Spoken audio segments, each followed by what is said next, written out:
Welcome to Scary and Creepy Stuff, podcast dedicated to everything that is scary and or creepy. I'm your host, the Raven Guy. Join me in a world I created for anything scary and creepy. Sit or lay down, make yourself at home, get a beverage of choice, and just relax as we enter the world of scary and creepy stuff.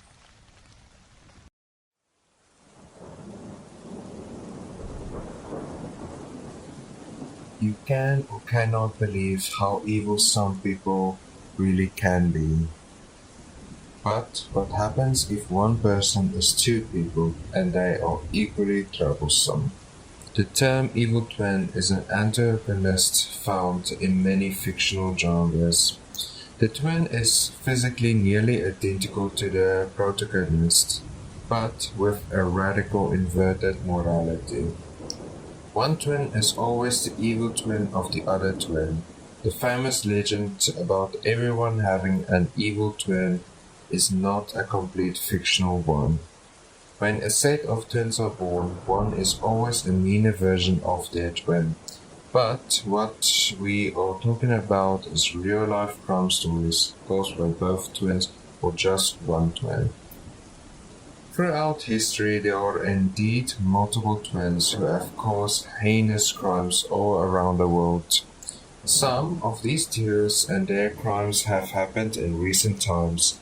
And just how the justice system works, most of these twins have gone unpunished. But when the justice system works, the twins were locked up and the police were still looking for it. Evil twins crime dates back to early 1900s with the Fox brothers. Albert Ebenezer Fox died 20 May 1937 and his brother Ebenezer Albert Fox died 2 October 1926. Both were born on an unknown date with only the year 1857 tied to their names. They were both identical twins and they shared a nickname, Twin Foxes. Despite having a respectable background, both twins turned to a life of crime, making sure never to go out and poach together.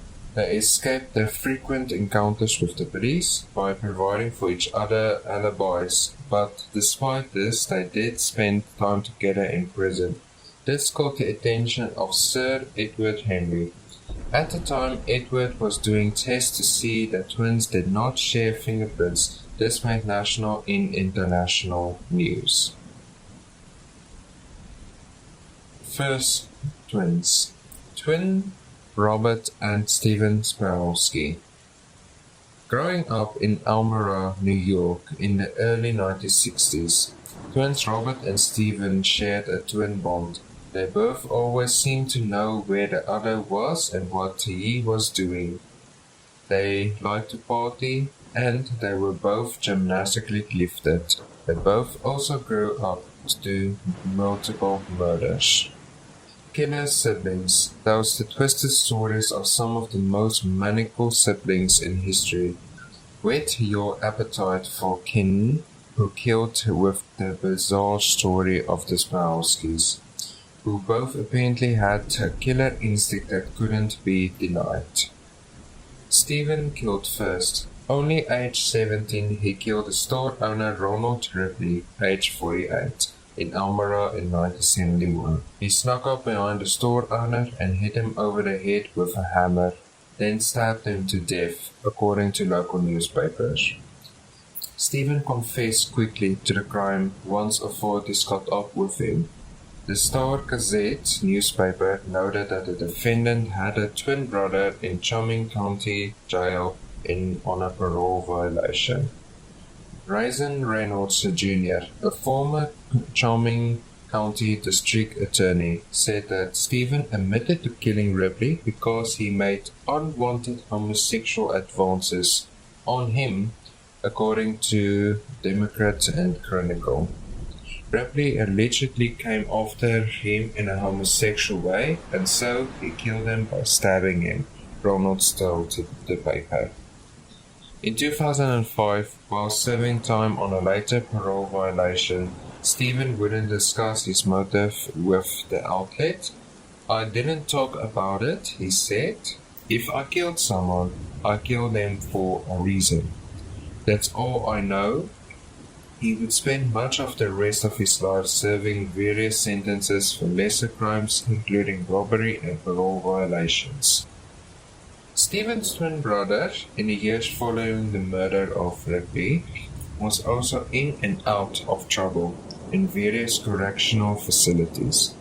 The twins found themselves in the same prison multiple times. There, one of the twins tried for a elaborate jailbreak, building a hidden cabinet in a U.S. Army truck that inmates were servicing. One of them hid inside when it was leaving the facility along with another inmate. Corrections officials at Auburn didn't know which Browski it was and never figured it out. Stephen insists it was his twin brother who ran off as correctional officers got his fellow would-be escapee. The guards at the time allegedly just clocked the runners as Browski and threw both in solidarity, just to be sure. Robert forged some relationships, according to true crime author Michael Benson. He also worked as a hustler and allegedly became addicted to crack in 1990. He started killing and wouldn't stop until he was put away for life. Rochester, New York. Sex worker Maureen Armstrong was found dead in her apartment by the police on December 31st, 1990. She was wearing just one sock, and electrical cords were wrapped around her neck, according to Benson. Robert allegedly hung around the scene and even talked to the police during the investigation, identifying himself as a friend of the deceased. Then, about 7 months later, Robert's girlfriend, Adrienne Berger, was found dead in her apartment in Rochester, New York, according to the Radford University timeline. He was later convicted of Berger's murder. Berger's body had been so degraded, rotting in heat wave for days, that no cause of death could be determined, Benson said. Flies buzzed about the windows, and the stench made its way outside. Authorities determined that Berger had a relationship with Robert and questioned him. But without anything solid, they let him go. That same year, Robert would kill his only male victim with a hammer, much like his brother did 20 years earlier to Ronald Ripley. Robert bludgeoned Charles Grant to death in Webster, New York. Robert was selling his body at the time, and a dispute allegedly arose between the men over a payment, according to local paper Monroe County Post. For 10 years, Robert stayed under the radar, at least as far as the records show. He sold drugs and became addicted himself, and contracted HIV. All this while, Stephen Spiralski was serving a 30-year prison sentence dating back to 1979, armed robbery conviction, in November 2005. Robert struck again. Benson painted a picture of what happened. Robert smoked too much crack and had a vision of his friend Vivian Israeli turning into a demon that needed to be vanquished. Regret set in after he strangled her, and he bathed the body, then put her in a basement where the temperatures were cooler. Robert told Benson that he would visit the body from time to time to cry and apologize. Chillingly, both twins appeared to believe in communicating with the victims of the death. Days after killing his friend, apparently guilt-stricken, Robert walked into the Rochester Public Safety Building and confessed, according to Radford University timeline. After her body was found, Robert confessed to 3 other murders as well. In 2006, Robert was convicted and sentenced to 25 years to life for each murder, with each sentence to run consecutively, according to the Monroe County District Attorney's Office report.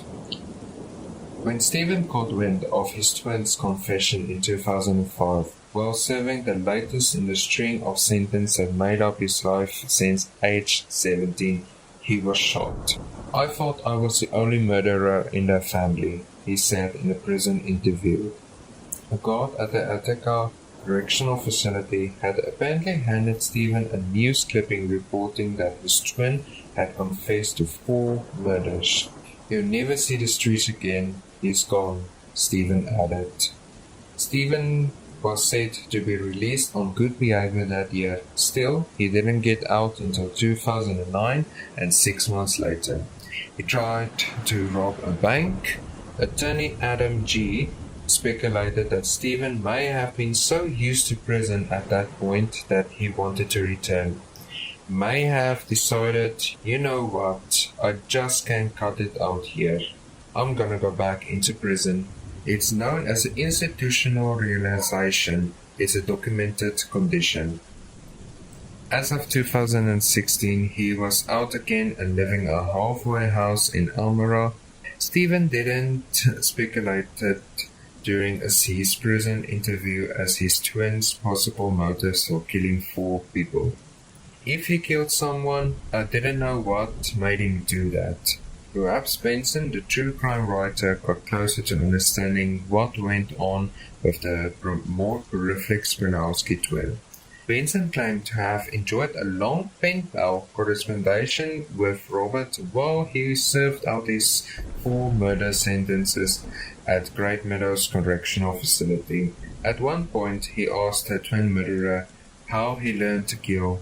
According to Benson, Robert said he started as a teenager. He took his father's favorite pig, put a gun to its head, and blew the pig's brain out. Benson asked Robert if he was angry with his father when he did it. "No, I felt like pork chops," Robert told Benson. Second twins, Betty Wilson and Peggy Lowe. Forensic Files doesn't always feature suspects who look like middle-aged belles from Tennessee Williams drama. But when it does, they are twins with refined southern accents that make you wonder what devils could be hidden inside. Jack Wilson, an ophthalmologist who had been married to Betty for 14 years, ended up dead on the lacquered floor of their brick mansion in Huntsville, Alabama in 1992.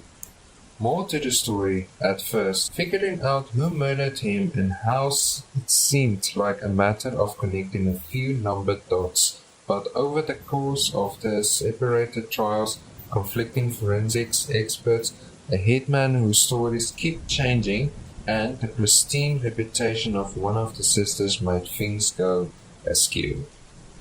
The Wilson murder, the Forensic Files episode about the case, along with information killed with the internet research. Betty Joy and Becky Gay Woods were fraternal twins born in Gadsden, Alabama on July 14, 1945. They were both popular in school. Betty was a student council officer and performed in plays and talent shows. Peggy was a homecoming queen and considered the class beauty. They both got married immediately after high school, had children, and divorced within a few years. The sisters seemed to do better on their second marriages. Peggy, at first grade teacher, hitched up with a Baptist deacon named Wayne Lowe and became lead singer of the church choir. He adopted her 2 kids, and they had another one together. Betty took up with Jack Wilson, a doctor she met at Huntsville Human Hospital, where she worked as a nurse specializing in kidney dialysis.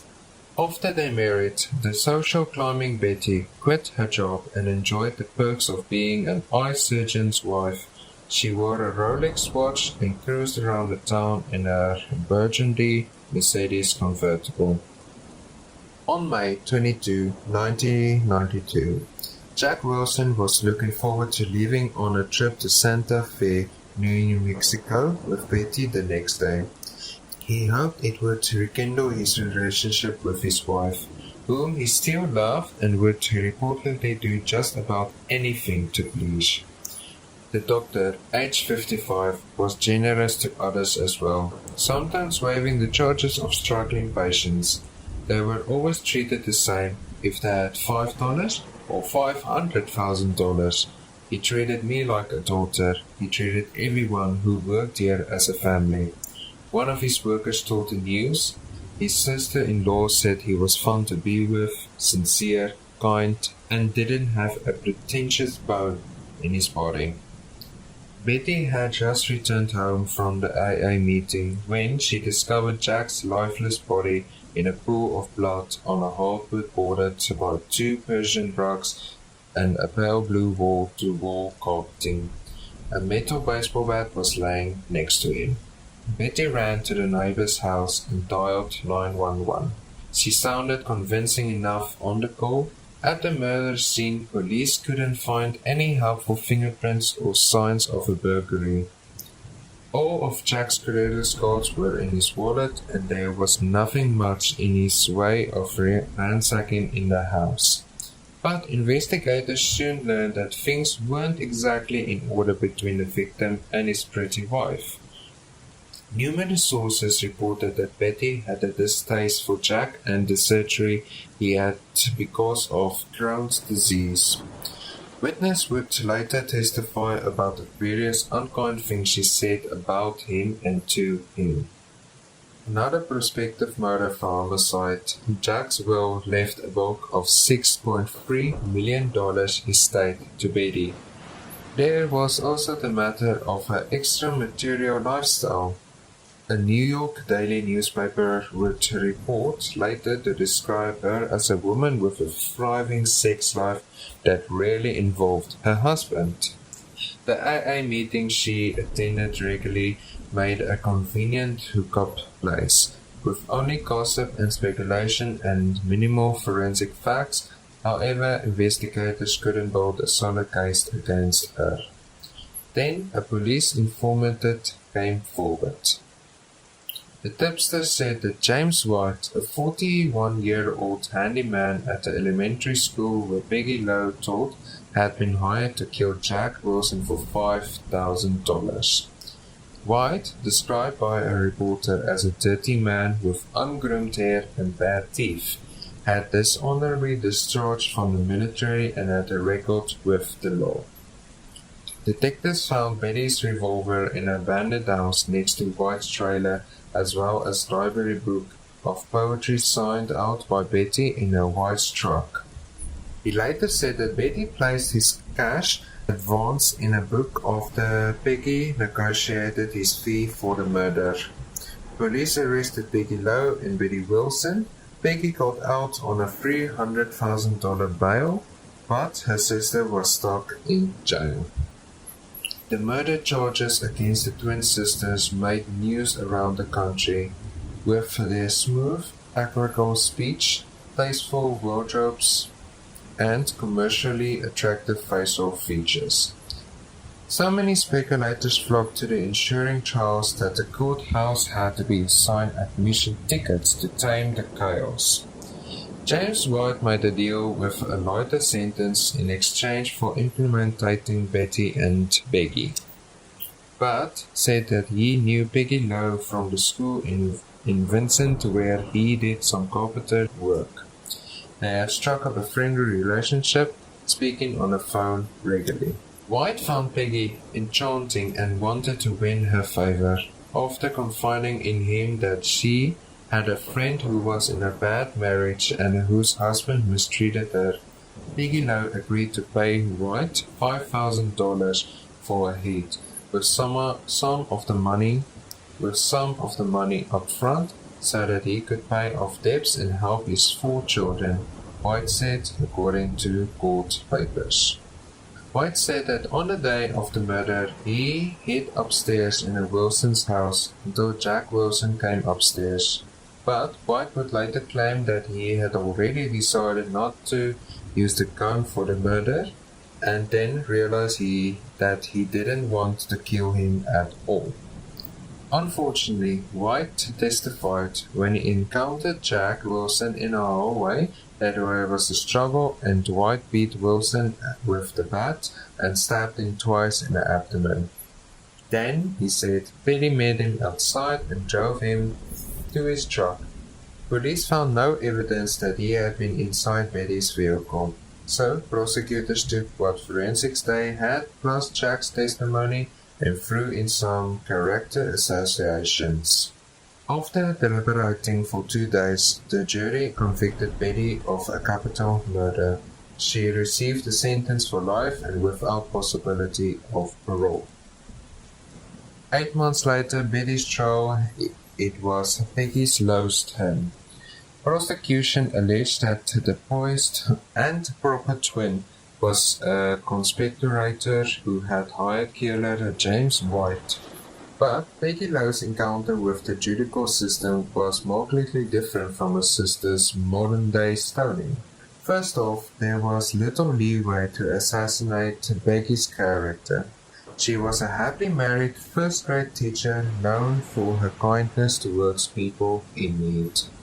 Her husband was a minister of the music at the church. The defense made a point of introducing the jury to Peggy's husband, 3 daughters and son, who were in a courtroom to support her. Dozens of her fellow First Baptist Church followers, some carrying "Free Peggy Lowe" signs, showed up at the courthouse and support her innocence. There was a bit of celebration during the trial. However, White claimed that Peggy Lowe used sex to seduce him into a murder plot, but Peggy denied the accusation and it seemed to bounce right off her. The defense traced White, maintaining that the kind-hearted Peggy Lowe met with White to help him with the carpentry work at the Wilson's house and also lent him money to help his 4 kids. White had a long history of abusing drugs and alcohol and a criminal record that included an escape from jail.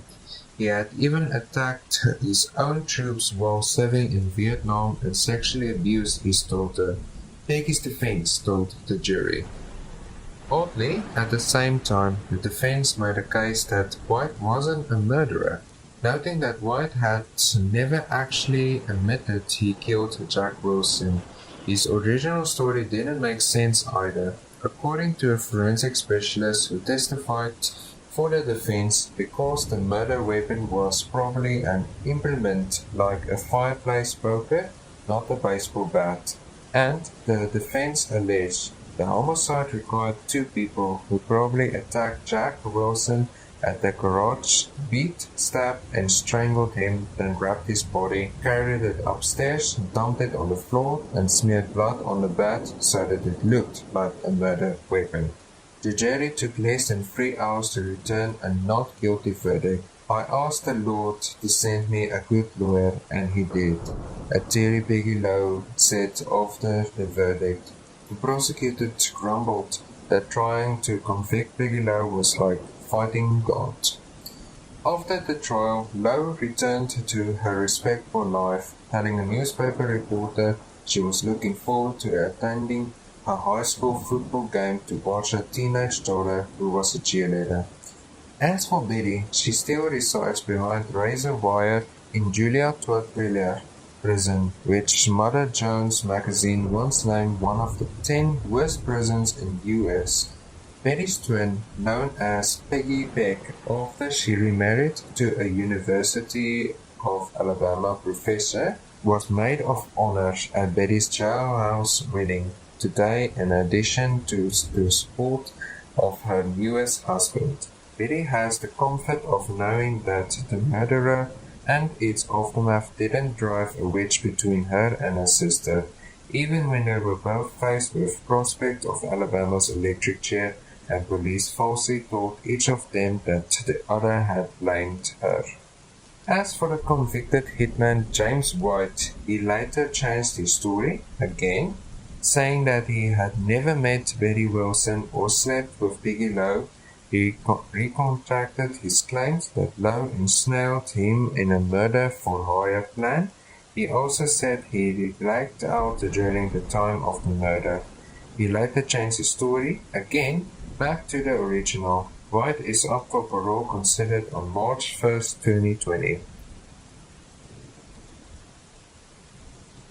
People, I want to take this time just to thank everybody for sticking with me and Hopefully, this time I won't experience any technical difficulties or any problems like that. And you will be happy to see that episode 2 and 3 will be delivered on the same day with new features added every time I edit or record. Thanks for listening. Hope you all have a great night or day.